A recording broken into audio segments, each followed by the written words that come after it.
Grow Your Business Online is brought to you by Inc., the small business card from Chase. Nowadays, there's so many opportunities out there, so many different ways to get your message out to consumers online. Online advertising is the wave of the future. AdWords is our online advertising program that enables you to put ads on search results pages, but also across other properties on the web. These are the ads that show up at the top of the page as well as the right-hand side of the page. You only pay when somebody clicks on the ad. You control who sees the ad. You put yourselves in the shoes of your users, and you think, if they were looking for my business, what would they be typing into the search box? And ideally, you want to have that keyword be very closely related to the ad text. And so what that means is take your business, divide it up mentally in your head based on product lines, based on services that you offer, and each of those should be a little group of keywords that have one ad text associated to that. It's very closely related to the concept of those keywords. Now, the worst thing that I see small businesses do is put their own name as the title of the ad. Frederick Vallaeys Photography. Nobody cares.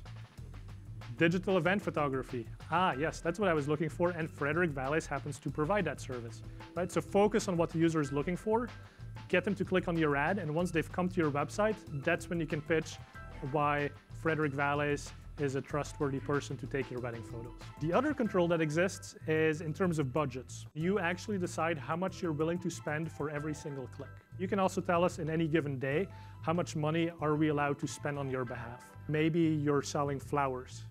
Flowers is a very big keyword. There's tens of thousands of people searching for this on any given day.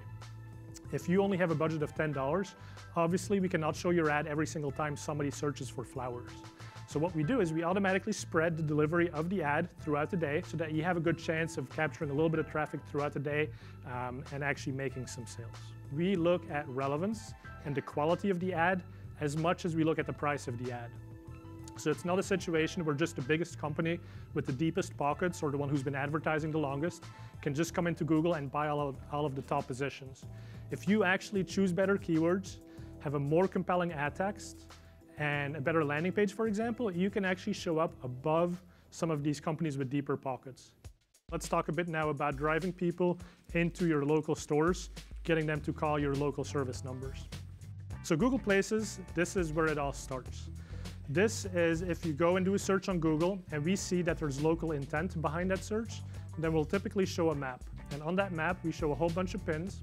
And for each of those pins, there's a business associated to that.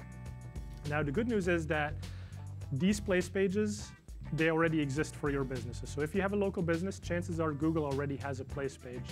The thing that's missing is you may not have claimed that page yet. And what that entails is simply going to that page and saying, hey, that's my business. I claim ownership of it. The other thing you can do with Google Places, once you've claimed it, you can actually use Google Tags. And this is a way for you to stand out from the crowd. So what you can do is you can say, highlight my driving directions, or highlight my images, highlight my menu. And so the way it shows up on the maps is with a little yellow highlight, as well as a little yellow highlight that you see in the listing itself. Now that the web is more social, it's important for you guys to engage socially with your customers. When it comes to social networking, there's really two ways that you can use it. The first one is for you to build a big base of fans and have loyal users follow you. Make it easy for a user to become your friend, to become a fan of your page. So take social buttons and put those on your site so that all the user has to do is click that big Facebook button and all of a sudden they become your friend on Facebook. And the more fans you get on Facebook, the more legitimate your business becomes online. After you've had these buttons that drive people to the Facebook pages or maybe drive people to YouTube pages, make sure that you get them to come back, right? So make sure they become subscribers, make sure they become fans. And then finally, if you want a little bit more in-depth metrics about what's happening on your website, there's Google Analytics. Now, Google Analytics actually measures all of the traffic coming to your site, not just what's coming from AdWords. But it can help you answer questions such as, how are users engaging on my site?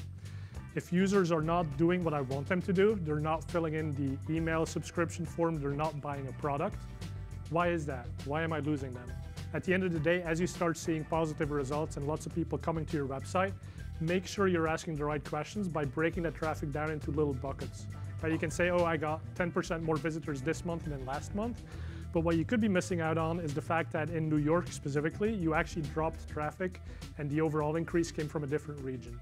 Right? So look at the most granular segment possible to make sure you're not missing out on big trends. And then again, to recap, get found, so use Google AdWords, set up your Google Places account tonight, really easy, really impactful. And then finally tap into your social network and be an active participant with the way that people behave online.